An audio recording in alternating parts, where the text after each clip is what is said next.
凤扶摇闻言，暗自将这位阴毒的大长公主骂得狗血淋头，却笑眯眯地站起身，亲手为大长公主倒了一杯香茗和美酒，偷偷地将含笑半步癫和真心话大冒险一股脑的全放了进去。姑母人美心善，对我真好，我太喜欢姑母了，天下怎会有像姑母这么好的女人呢？姑母，这是瑶儿为您倒的茶水和美酒，还请姑母慢用。来，瑶儿，快尝尝这桃花美酒，味道相当的不错，微甜中带一点点桃花的清香，入口十分的甘醇。说着，率先端起酒杯，将酒杯中的美酒一饮而尽。凤扶摇将计就计，落落大方地端起美酒，矜持地用袖子掩住嘴，将美酒全部倒入空间。大长公主笑眯眯地看着凤扶摇，干净利落地将杯中美酒饮完，不疑有他。这死丫头终于将美酒喝了进去，果然是个没心机的傻子。好酒，真是好酒，这桃花酒确实好喝，甜中带着一丝桃花香气，让人陶醉。不过我的酒量很差，几乎一杯就倒。姑母恕扶摇不能继续喝了，姑母请自便吧。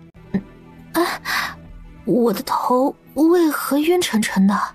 我不会一杯就倒了吧？不行，我得赶紧下山，否则我要躺在这里了。扶摇，扶摇，你怎么了？离王妃。然而凤扶摇一动不动，对他的呼唤没有半点反应。你们出来将他弄进去吧，他被本宫的迷药给迷晕了，你们想要怎么玩都可以，记得千万别将他给玩死了。轰隆一声，两挺紧靠的石壁从里面打开一扇石门。凤扶摇，你个贱人，今日终于落到我们手里。上次用屎尿算计本宫，差点让本宫恶心死。本宫要好好想一想，待会儿如何折磨你。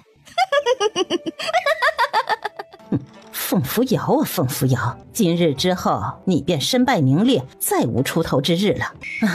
本宫终于将那张厌恶的脸给彻底毁掉了，今日真是开心。来人呐，扶本宫下山。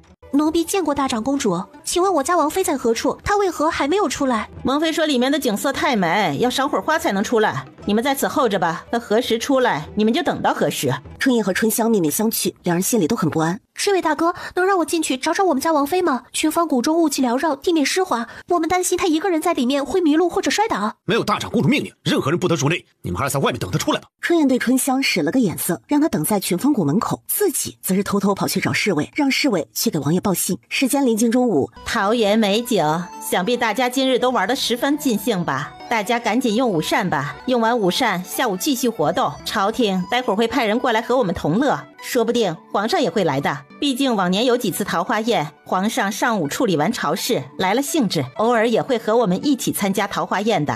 众贵妇贵女听完皇上也来了，都变得亢奋起来。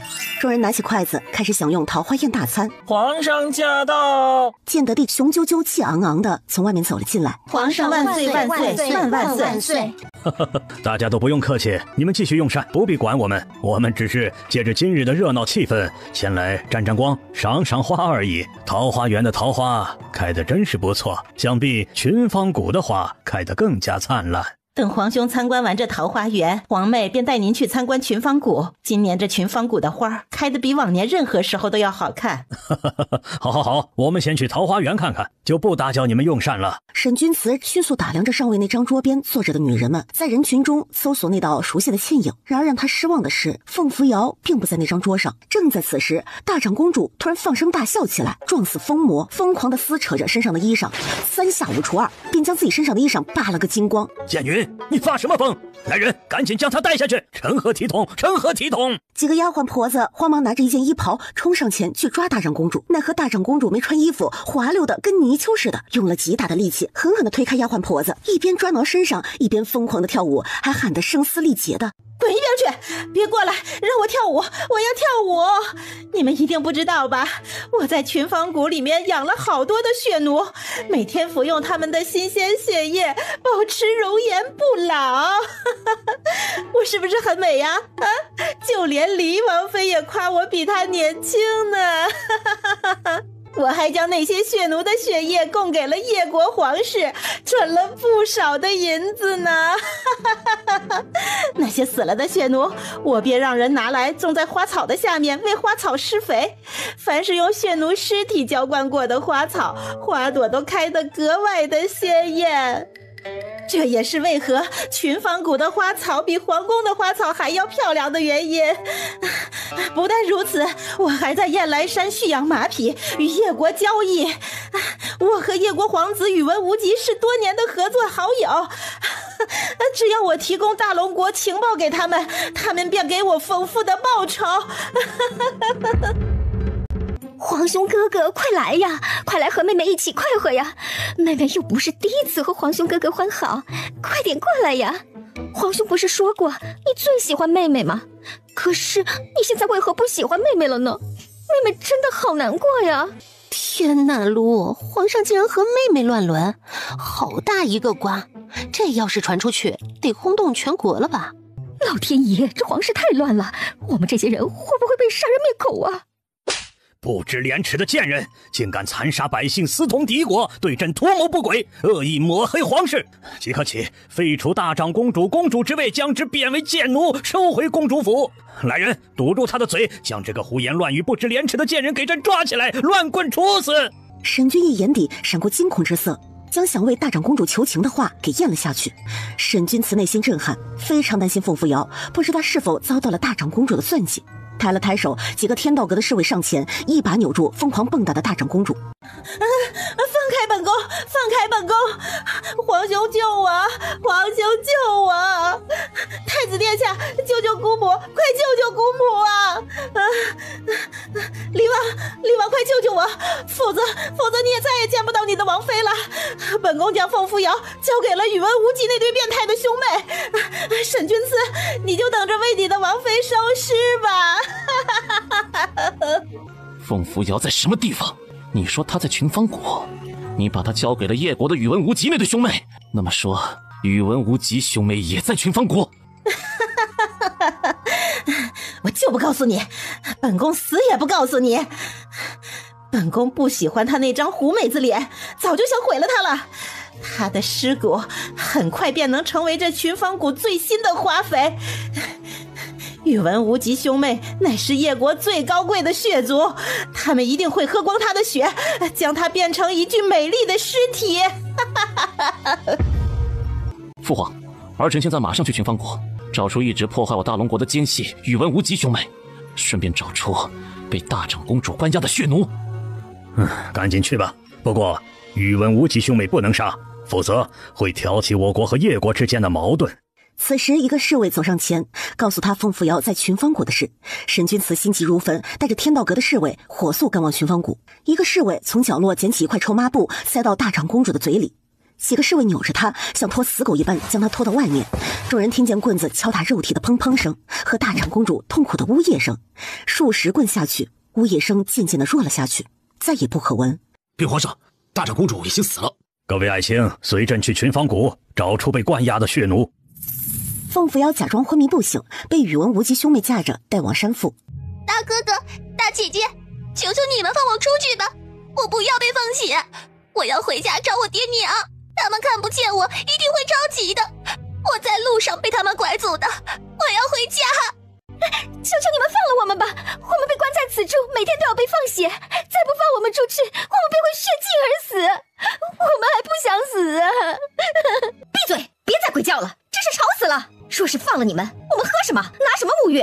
大长公主养着你们，她不但自己要用你们的血，还得为我们提供血液。你们就乖乖在里面等死吧。我们每年都要给大长公主支付一大笔银子，享用你们的鲜血。再吵吵闹闹，本宫杀了你们，让你们成为外面花草的肥料。凤扶摇咬了咬牙，悄悄从空间中掏出一把匕首，并将几种毒药一股脑的偷偷抹在匕首上，借着袖子的掩护，狠狠地刺向吓着他的宇文无极的心脏。几乎就在同时，凤扶摇闪电般的抽出匕首，再次狠狠扎向宇文兰若的心脏。凤扶摇，你个贱人，竟敢扮猪吃老虎，算计本宫，真是找死！凤扶摇，你竟敢装晕算计本王！本王今日要找你死，你一定没想到吧？本王的心脏不在左边，而是在右边，你的匕首伤不了我们分毫。凤扶摇，本宫要抓住你，用你的血液泡酒沐浴，让你血液流尽而死，还有让沈君慈那个蛮奴跪在本宫面前，求本宫放了你。癞蛤蟆打哈欠，好大的口气呀！哥哥，我想抓住这个贱人，敲碎他身上的骨头，将他身上的血一点一点放光，用他的血泡酒喝，就像我们当初折磨沈君慈那个蛮奴一样。凤扶摇，你永远也想不到，沈君慈那个蛮奴当初在叶国当人质时，我们兄妹俩是如何折磨他的吧？我们将他和恶狗关在一起，让恶狗狠狠地扑咬他，他浑身被野狗撕咬得鲜血淋漓的样子，看起来不知有多美。还有，我们兄妹俩特别喜欢一起折磨大龙国血奴，我们将他们的皮肉一片一片割下来，看着他们血液流尽而死，他们痛得疯狂大叫，浑身颤抖，那种感觉别提有多刺激了。凤扶摇，我也要抓住你，将你身上的皮肉一片一片割下来，用你的血液泡酒沐浴，让你体会到极致的快乐。妹妹，别和他废话了，我们想办法抓住他，人归我，血归你。本王也想尝一尝这女人的滋味，可和那些卑贱的血奴有何不同？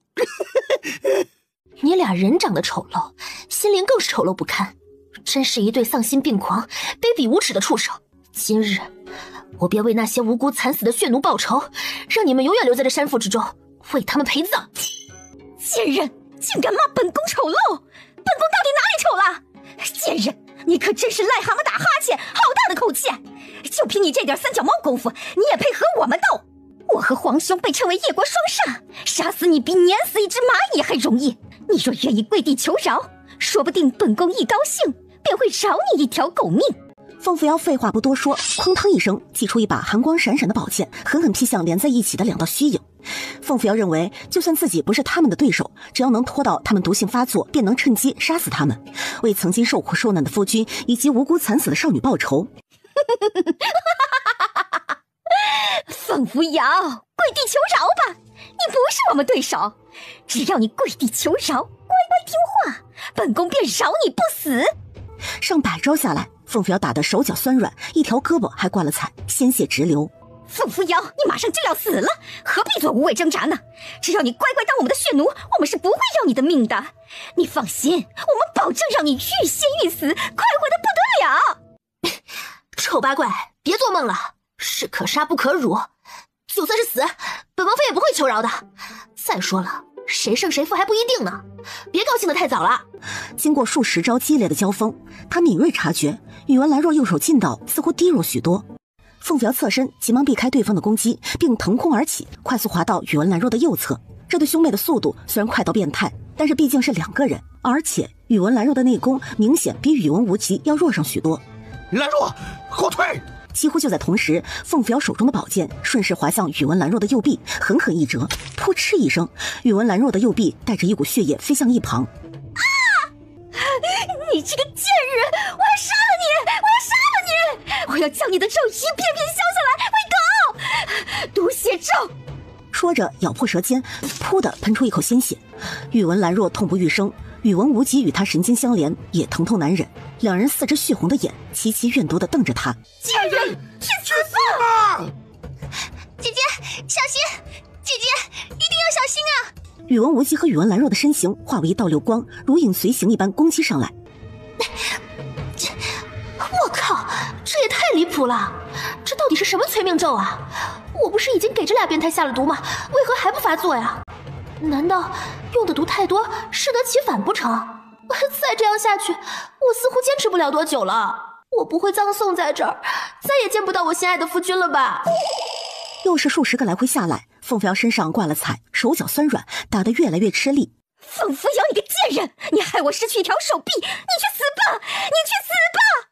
宇文无极眼睛血红，抬起手便狠狠拍向凤扶摇闪避的娇躯，一股强大的内力将凤扶摇震得撞在栅栏上，直撞得他气血翻涌，眼前阵阵发黑。凤扶摇捂着心口，颤颤巍巍地爬起身，连体怪胎举起血色弯月刀，身形快的只剩下一道虚影。凤扶摇将内力提高到了极致，定要迎上去。正在这紧要关头，空气中突然响起了一阵呼啸之声，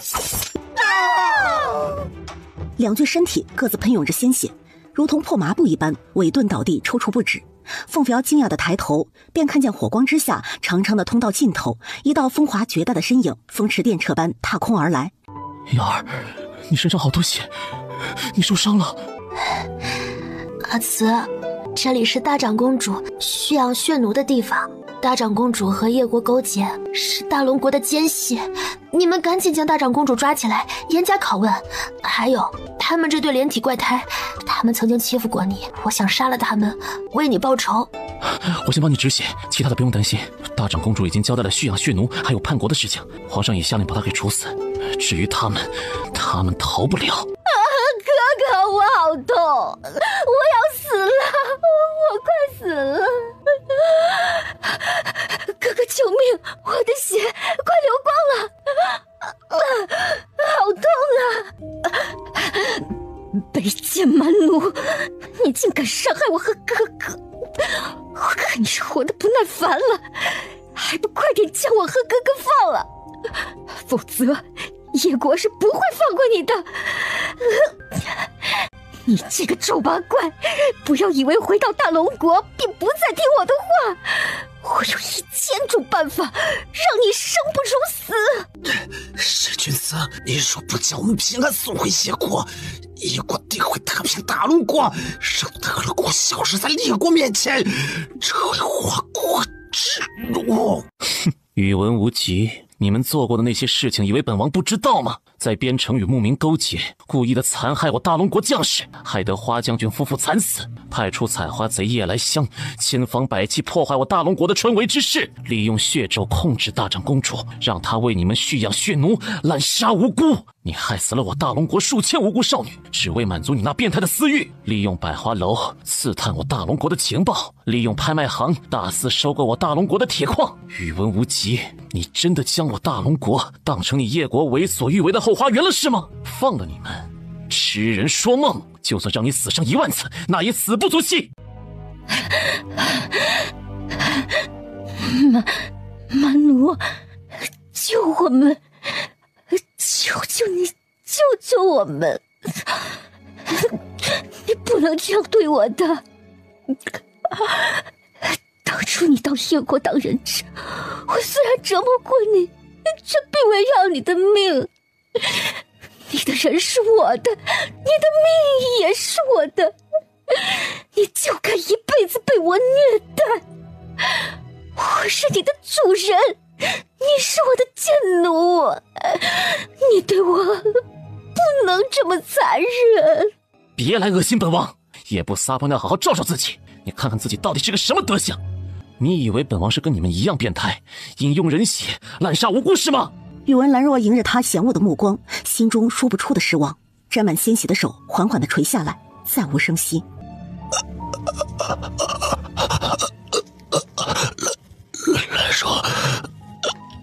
兰若，你行，你快醒醒，行。凤飞望着再无动静的宇文兄妹，尚觉得心有余悸。若是沈君子晚来一步，倒在血泊中的人便是他了。阿慈，他们终于死了，你也报仇雪恨了。叶国会不会因为此事而找大龙国的麻烦啊？放心，我会妥善处理的。17，将叶国奸细都拖出去埋了，打开栅栏，把大长公主关押的血奴都给放出来，本王带他们出去面见皇上。是，王爷。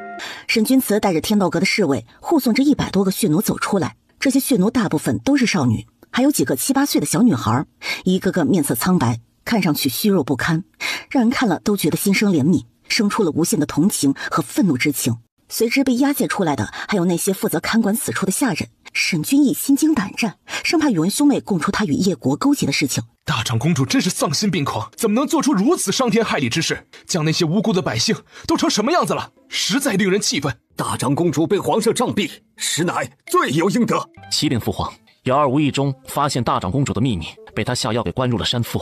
瑶儿醒来以后，便撞见2个想要带走血奴的奸细，于是与他们打了起来，并且想办法拖着他们。要不是儿臣带着天道阁的将士及时赶到，瑶儿恐怕是凶多吉少。待儿臣带人赶过去的时候，那俩奸细已经畏罪自杀了。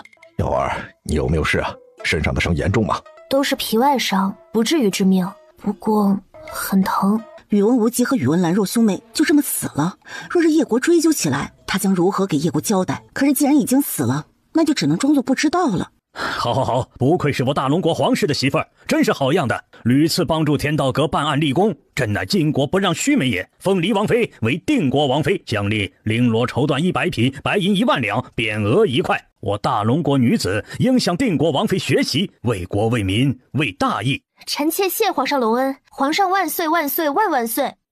起来吧，你和叶儿都是好样的。你们是如何助纣为虐的？还不快老实交代！皇上饶命，王爷饶命！这一切都是大长公主指使小的做的，小的若是不做，大长公便会责罚小的。这些血奴大部分是从街上拐来的，只有少部分是花钱买的。这些年前后，大概拐了数千良家少女，关在山府之中。这些血奴除了供应大长公主，还会供应叶国皇室某些人的需要。大长公主凭借此事从中赚了不少银子。血奴被放进血液，便会被杀死，变成这群芳谷的花肥。小的句句属实，但有半句假话，天打雷劈，不得好死。这些人助纣为虐，罪无可赦，统统拖下去斩了。天道阁的将士们很快将这些下人拖了下去。天道阁将士捣毁我大龙国最大血奴窝点，而血奴案的源头乃是叶国皇室。奉左丞相，你写一份措辞严厉的信，递交叶国使臣，向他们提出抗议，让他们给我大龙国惨死的血奴一个交代。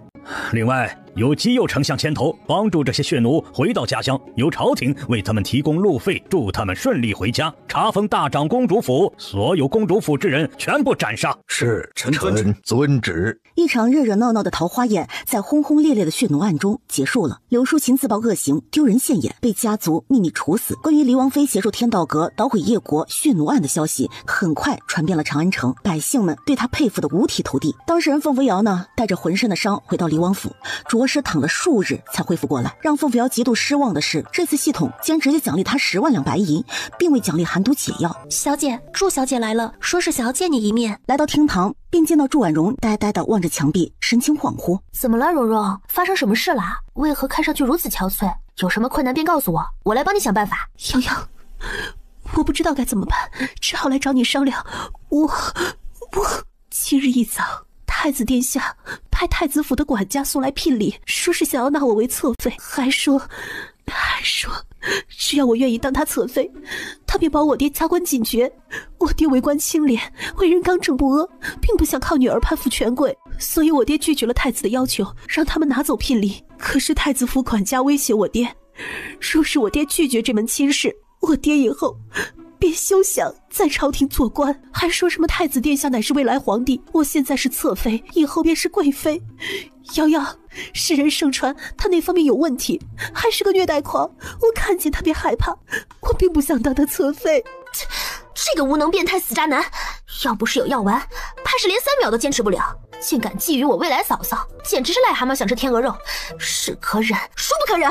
祝婉容抬起琴手，一脸震惊地看着他，俏脸上染上2抹羞红。蓉蓉，我这不是被渣太子气坏了，口不择言嘛。那狗渣男跟发了情的狗似的，这几日疯狂纳了10几个小妾，纳了这么多小妾，竟然还不满足，还将主意打到你的头上，真是气死我了。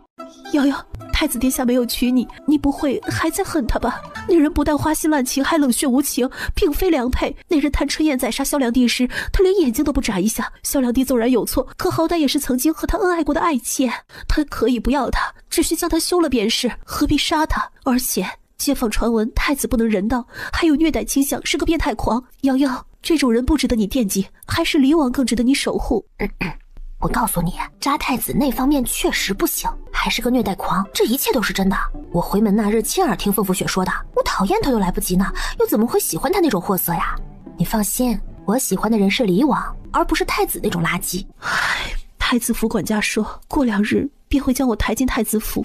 瑶瑶，就算是死，我也不会去当太子侧妃的，我根本就不喜欢他，更怕他残忍、冷血、变态的恶习。蓉蓉，你老实告诉我，你对我大哥凤扶苏到底有没有情谊？这件事情关系到我能否帮你想办法。我记得以前大哥每次从边关回来为我带礼物时，也会为你带上一份礼物。我大哥肯定是喜欢你的，那你呢？喜欢我大哥吗？瑶瑶，我喜欢你大哥，他也喜欢我，我们两情相悦，已经偷偷定下终身。你大哥送了这块玉佩给我，当做定情之物。他给我写信，说今年回来述职时，便会派媒人上门提亲，并尽快迎娶我。可如今太子非要纳我为侧妃，瑶瑶，我和阿苏私定终身之事，一定不能让太子知道，否则我担心他会恼羞成怒，使用卑鄙手段加害阿苏。瑶瑶，我死也不会去当太子侧妃，我这一生只爱你大哥一人，我只想将清白之躯留给他。瑶瑶，若是我不在了，你一定要替我转告阿苏，我祝婉柔生是他的人，死是他的魂，此生与他相爱相知，我无怨无悔。蓉蓉，你说的是什么胡话呀？此事又不是没有办法解决，什么你不在了呀？这些话你自己去告诉我大哥，我是不会帮你转告的。我大哥还等着娶你当我嫂子呢，你可千万不要做傻事啊！其实我倒是有办法解决此事，就是不知你拉不拉得下面子。只要不给太子当侧妃，你让我干什么我都愿意。这件事情其实很好办，我先去见见你爹娘，此事由我来告诉他们。事后我再去一趟太子府找那个渣渣，免得狗渣渣害你父亲或者我大哥。凤扶摇随着祝婉容来到祝府，妾身见过王妃，王妃吉祥安康。祝姨，以前我是这样唤您的，以后我还是这样唤您。我小的时候，您将我当成半个女儿看待，我可没少在您家蹭饭。我还记得，我小时候一挨打就爱往您家跑，您又是帮我擦药，又是留我用饭的，这里就是我第二个家呀。你小时候没有娘，我见你总是心疼。如今你嫁为人妇，生活幸福，我也就放心了。真希望蓉儿能像你一样，嫁个如意郎君。唉，不瞒你说，昨日太子派人上门提亲，想纳蓉儿为侧妃，太子殿下之事传得沸沸扬扬，我是真不想将她送入火坑。这几天更是听闻太子殿下纳了10几个小妾，还有被折磨死的。蓉儿从小被我捧在手心呵护，我哪里忍心让她嫁给那样的人？可是太子殿下派人前来威胁蓉儿他爹，蓉儿若是不当他侧妃，便会让他爹连官都做不成。他爹又是个暴脾气，说若是太子逼得很了，他便辞官回乡算了。可是这件事如何是好？凤扶摇看了看摆在院子角落的几大口箱子，祝家不同意这门亲事，连箱子的红封都未拆。祝姨，还好你们未曾答应太子，否则蓉蓉便错过了一门大好姻缘。这玉佩乃是我大哥让我转交给蓉蓉的结亲之物，我大哥已成为西江城大将军，过些时日便要回来述职，他让我先将这块玉佩转交给蓉蓉，待他回来述职时便上门来提亲。我大哥和蓉蓉青梅竹马，从小一起长大，感情深厚，我想为大哥和蓉蓉保媒，还请祝姨和祝叔叔同意他们2人的亲事。蓉儿，你是什么意见？凤家大公子当然是极好的，反正女儿就算是死，也不会去当太子侧妃的。王妃，这门亲事我们做爹娘的自然是同意的，明日便让蓉儿他爹拿着这玉佩去太子府，将蓉儿已和凤府大公子早已定亲之事告诉他。不，这件事情由我去太子府找太子，帮蓉蓉拒绝。渣太子后院都有几10个女人了，还这么不要脸，想抢我嫂子，门都没有。凤扶摇说干就干，让人将渣太子送的聘礼抬上马车，亲自送到太子府大门口。凤扶摇从空间中祭出宝剑，砰砰砰的几下，将几口箱子砍得稀烂。我乃离王妃，要见太子，立刻马上将他叫出来。他若不出来见我，我便将他不能人道之事到处宣传。侍卫吓傻了，连滚带爬的跑进去。太子府门前围着一堆看热闹的吃瓜群众，沈君一眼便看见人群中身材火辣、袅袅婷婷的绝色美人儿。少女脚下几口箱子被砍得七零八落，这几口箱子看着似乎有几分眼熟呢。沈君一目光灼灼地盯着凤扶摇，眼神黏黏糊糊的，再也挪不开了。他后院那些美人和面前的少女相比，通通成了庸脂俗粉，包括跟在他身边曾经把他迷得神魂颠倒的凤扶雪。如果能将他纳入自己后院，能享受一把就好了。你可真是个渣男啊，真是不要脸，竟然玩强抢民女的把戏。你这几日纳了10几个美妾还不满足，竟想强行将与人有婚约的女子纳为你的小妾，天下怎会有你这种臭不要脸的狗男人？还真是老太婆喝稀饭，卑鄙无耻，下流恶心人。哼，姐姐，你如泼妇般打上门来，成何体统？太子殿下纳妾不是很正常吗？何须你来指手画脚？你不能因为自己过得不幸福，便嫉妒别人幸福吧？姐姐，别在这丢人现眼了，赶紧走吧。凤扶雪，我妒忌你幸福。你自己亲口承认渣太子性无能，还是个虐待狂，结果你跟我说我嫉妒你过得幸福。渣男天天纳妾，如今还想将与人有婚约的女子纳为姬妾。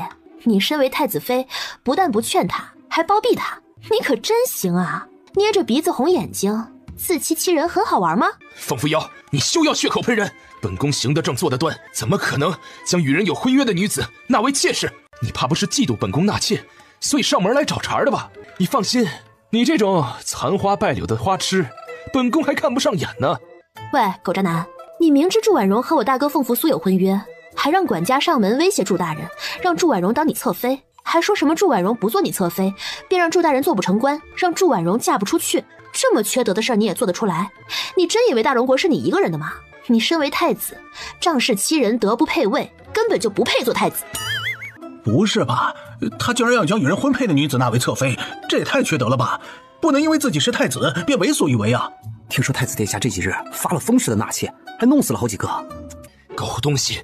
本宫派你去祝家为本宫提亲，不是让你先打听打听祝家女儿是否婚配吗？你是干什么吃的？竟然连打听都不打听一下，便私自跑到祝府威胁祝大人，谁给你的狗胆？到处败坏本宫的名声！来人，将这个狗东西拖下去杖毙！从沈俊身后奔出来2个凶神恶煞的侍卫，将可怜的管家当成替罪羊拖了下去。此事乃本宫管家个人所为，和本宫并无关系。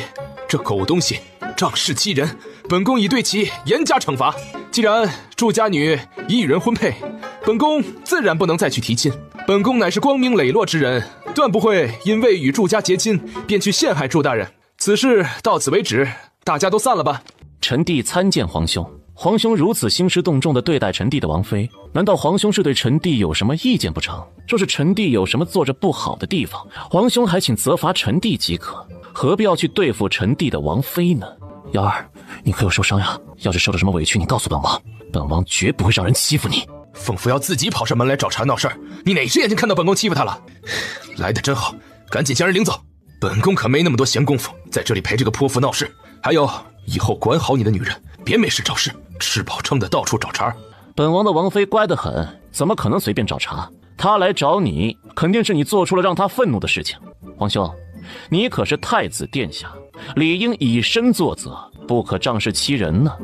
祝婉容乃是我未过门的嫂嫂，你逼她当你侧妃，差点逼得她上吊自杀，你竟强词夺理，还责怪我找茬闹事，真是臭不要脸！以后你若再去骚扰我嫂嫂，或者陷害她父亲，我一定会去皇上那里告御状，到处宣扬你的丑事。凤扶摇，本宫不就是嫌弃你是个蠢货没娶你吗？你至于公报私仇，趁机对本宫打击报复吗？以后别再对本宫死缠烂打了，本宫对你不感兴趣。皇兄还请慎言，别让别人笑话你才是那个蠢货。哼，太子殿下，蠢货不是你吗？春日宴那日，你连我出的数数题都答不出来，还偏要自不量力和我对赌，输了1万多两银子。蠢货，不应该是你这个绣花枕头吗？还有，我爱的人是我夫君李王殿下，你这种没用的狗渣男，鬼才会对你死缠烂打呢。回去撒泡尿，好好照照自己，看看自己是什么德行。哼，夫君，我们走。这个鬼地方晦气得很，要不是为了我未过门的嫂嫂，鬼才会来这里呢。两人亲亲热热地牵着手向隔壁离王府走去，待进入太子府，便厉声问凤扶雪：“你不是说有把握让沈君赐寒毒发作吗？这都过去数日了，为何他的寒毒还没有发作？”臣妾确实顺利送了过去，离王寒毒为何未发作，臣妾也不知道啊。春闱考试之后，很快到了3月上旬放榜的日子，一共3000多人参加的春闱考试，实际录取只有200多人。凤扶摇想着用完午膳后去打听春闱放榜之事，看看潘玉妾、表兄花满城、弟弟凤扶玉以及司空小宝等人是否录取了。苏主有大瓜，关于春闱的大瓜。春闱考试的大瓜？什么大瓜？快说说，快说说！潘玉妾、花满城、凤扶玉、司空小宝等人上榜没有啊？这次春闱考试恐怕有的闹腾了。考试前，主考官礼部尚书大人司空爵不是病了吗？其实啊，他上吐下泻、拉肚子、拉脱水，便是副考官礼部侍郎钱一森所为。在太子极力推荐下，建德帝将副考官钱一森提拔为主考官啦。那钱一森乃是有名的太子党，此次与几位副考官暗中勾结，收受贿。按照事先拟定的名单取士，能进榜者几乎全是太子之人。据说太子光是此次贿赂便收了几十万两银子，你所说之人没有一个上榜的。什么？礼部尚书司空爵大人考前生病，是钱伊森下药所致。钱伊森是太子之人，此次收受贿赂，按照事先拟定的名单取士，潘玉介、花满城、凤福玉、司空小宝等人竟无一个被录取。查太子收了几十万两银子的贿赂，这也太离谱了吧！难怪3年之后大龙国会灭亡，这是从根上就烂了呀。这件事情我要如何才能告诉离王，让天道阁好好查一查呢？真是愁死个人了。沈君逸他怎么敢的？正在此时，云十七领着太监小顺子匆匆走了进来。启禀王爷，今日放榜，学子们闹腾了起来，说是寒门学子无一人上榜，录取的全是太子的人。他们在放榜碑前大闹，指责录取不公，闹得人尽皆知。春闱学子们现在聚集在文庙哭庙抗议呢，要求朝廷给个说法。皇上宣王爷尽快进宫，今天道阁查清此事，给学子们一个交代。沈君慈站起身，便要往外走，凤瑶连忙将他拉到一边。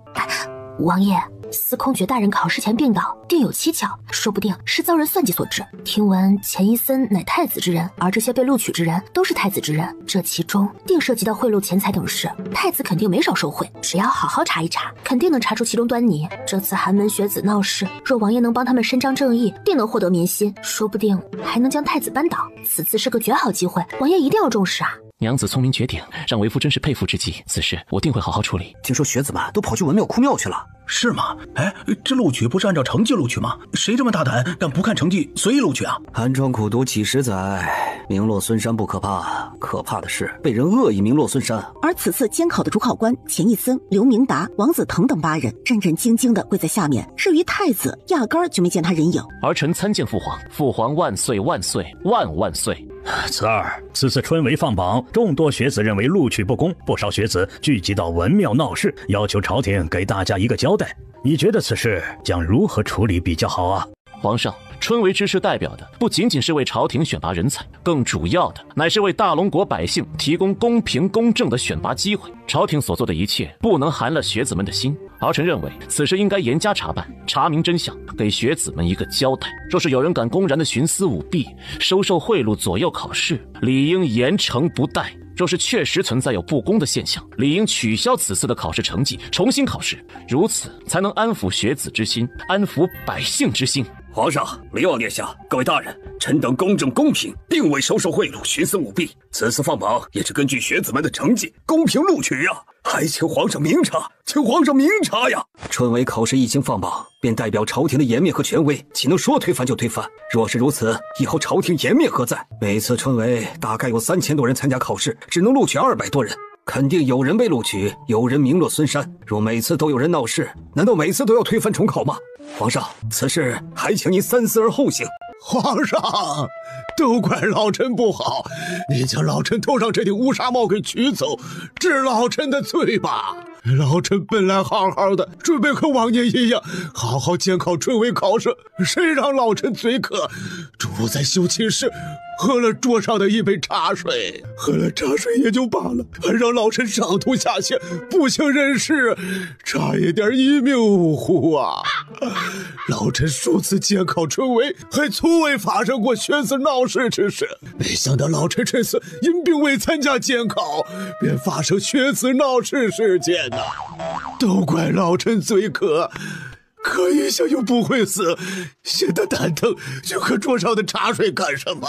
哎呀，生生错过此次监考，为皇上造成困扰，求皇上治老臣的罪吧！老臣罪该万死，罪该万死啊！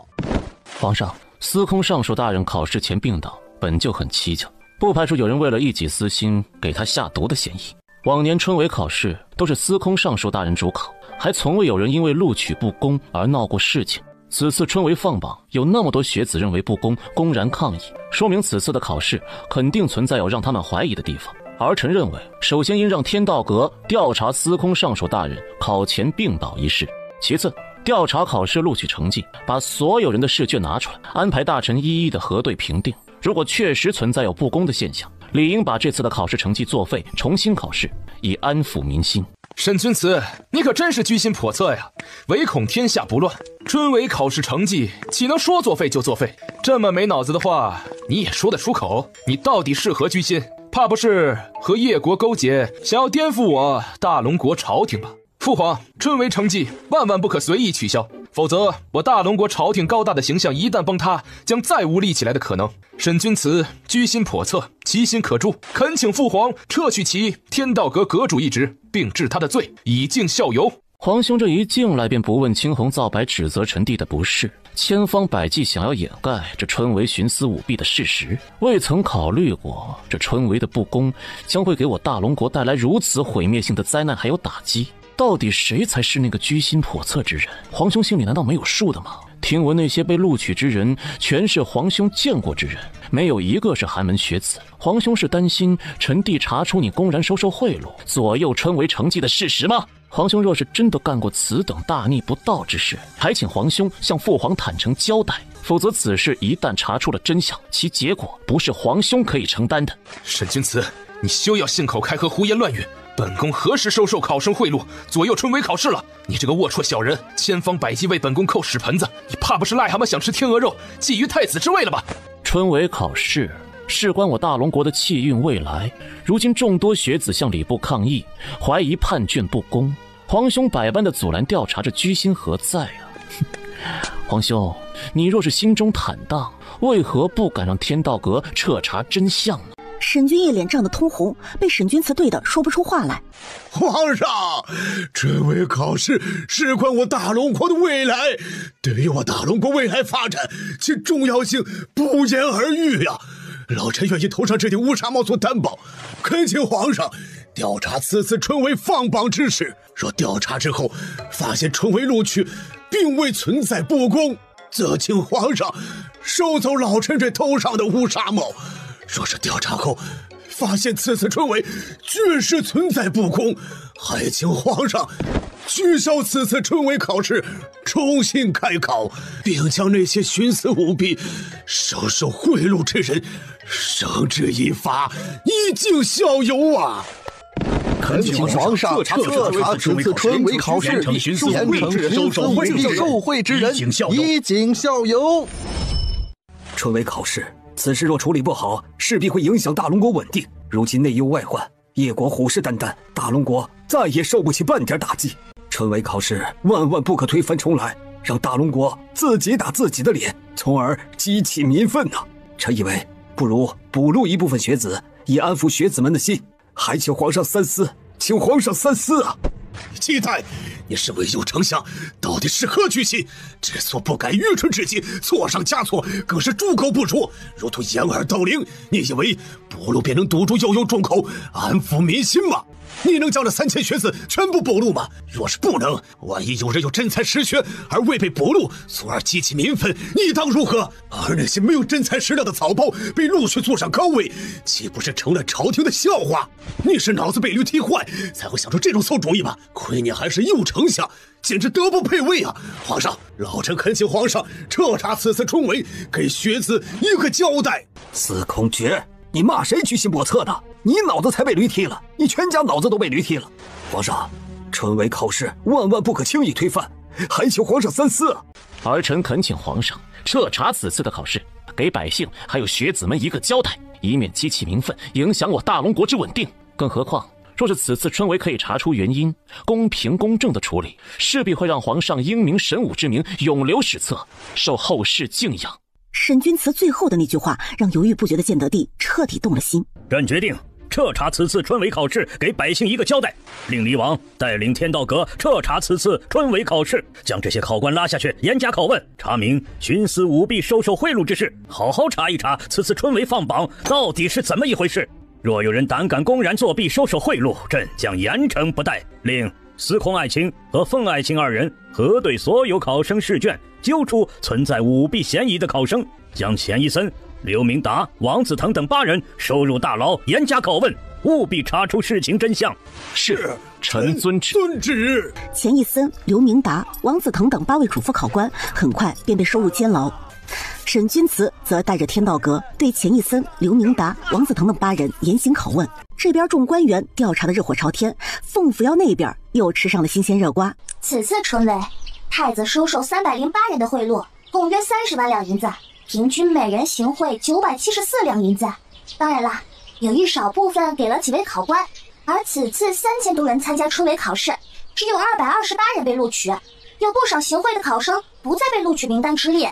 这些人送了银子却未被录取，便联合那些寒门学子带头闹事。只需让天道研调查这些人，也能坐实太子受贿的事实。小瓜，你知道这些人的名单吗？赶紧告诉我，我让黎王去调查。江佑辰、李明生、赵子峰、宋清明。小瓜一边说，凤扶摇一边记，足足记录了几十人，写了满满一张纸。567，你将这份名单拿去交给王爷，就说是我做梦梦到的。这些人都是给太子行贿未被录取之人，也不知梦的是真是假，请他调查一下看看，便能知道是否属实。是。沈君慈正在天道阁严刑拷问钱一森、刘明达、王子腾等8人。这几个人咬死不承认给司空爵下毒以及受贿之事。沈君慈看了名单，立刻派人前往文庙将名单上的学子带过来。王爷，我等按照太子的要求送了贿赂给他，钱一森大人打的包票，承诺定会录取我等，哪知道他们收受贿赂之后，并未将我等录取。此次录取之人皆是行贿之人，不少都是我们认识的，还请王爷为我等主持公道。于是沈君慈将钱一森提上来对质拷问，钱一森见有了人证，只好交代自己收受贿赂的事实。王爷饶命，所有的事情都是下官做的，收受贿赂之事也是下官所为，还请皇上治下官的罪，下官罪该万死，罪该万死啊！钱一森，你胆子可是真肥呀，几10万两银子的贿赂呢？你一个小小礼部侍郎，哪有胆子收受此等巨额贿赂？你是想把所有罪名承担下来，好让太子保下你的幼子？你放心吧，若是你不老实交代所有事情的经过，一个一味的包庇始作俑者之人，你以为皇上还会放过你的幼子吗？本王早已让天道阁的人把你一家老小幼儿都关进了大牢，你若是继续一意孤行，妄图顶罪包庇恶人，你全家老小便只有死路一条了。不过若是你老实交代的话，说不定本王会替你向皇上求情，放过你的妻子幼儿。钱一森吓得面如土色，却不敢将太子供出来，毕竟太子殿下可是未来的皇帝呀，他得罪不起。将钱一森、刘明达、王子鹏等8人分别关在不同的牢房严加审问，凡是老实交代其罪行之人，本王定会恳请皇上网开一面，但若是一意孤行的包庇恶人，就休怪本王对他不客气了。至于是株连九族还是斩杀于菜市口，便不是本王能够控制的了。是，属下遵命。云十七等人将这8人拖了下去，分别关在不同的房间进行审问。这8人本来就是为了利益暂时凑在一起的，而且都是太子党，相互之间你防着我，我防着你，生怕在太子殿下面前邀功。在天道阁轮番严刑拷问下，终于有个名叫王子腾的官员扛不住，交代了实情。王爷饶命，王爷饶命啊！下官乃受钱一森和太子指示行事啊。这春闱考试前，钱一森为了得到主考官资格，偷偷给礼部尚书司空大人用的水杯中下药，导致司空大人上吐下泻，一病不起的。春闱考试时，钱一森责令我等必须按照太子列的名单录取。他说太子殿下承诺，只要按照他列的名单录取，我等日后便能跟随太子殿下飞黄腾达，前途无量。这太子殿下的命令啊！这我等若是不从，只有死路一条了。事实经过就是这样，还请王爷将实情禀告皇上，让熟了再下吧。沈君慈拿着王子腾画押的供词，接连逼问其他人。其他官员见有人招供，心理防线彻底崩溃，也跟着招了。随后，沈君慈拿着其他人的供词一起扔给钱一森。钱一森一开始还咬死不承认。钱一森啊，钱一森，其他人都已老实交代太子指使你们的经过，奈何你呀执迷不悟啊，非要自己承担所有的责任。本王不知是该说你聪明，还是该说你愚蠢。就凭这几份供词，皇上便不会轻饶太子。如今太子也是自身难保，你以为太子还可以保护你家人的周全？真是幼稚可笑。王爷，下官罪该万死。太子殿下让下官在司空大人杯中投放泻药，以便推荐下官当上主考官。他还给了臣一份名单，要求臣按照名单放榜。臣也不知太子殿下一共收受多少贿赂，他拿出了8000两银子，给了我们每个人1000两作为酬劳。太子殿下还承诺，以后他若当了皇帝，我们每个人都是他的肱骨之臣。礼部尚书司空觉大人那边也带着众官员查出了端倪，原来上榜的那些人大部分的试卷做的是牛头不对马嘴，更搞笑的是有10来个人的试卷竟然答案是一模一样的，还有一些人试卷都没做完竟然也上了榜，是否作弊可谓是一目了然。礼部尚书司空觉和李王分别将调查的结果呈给建德帝。父皇，儿臣知错了，还请父皇开恩，给儿臣改过自新的机会。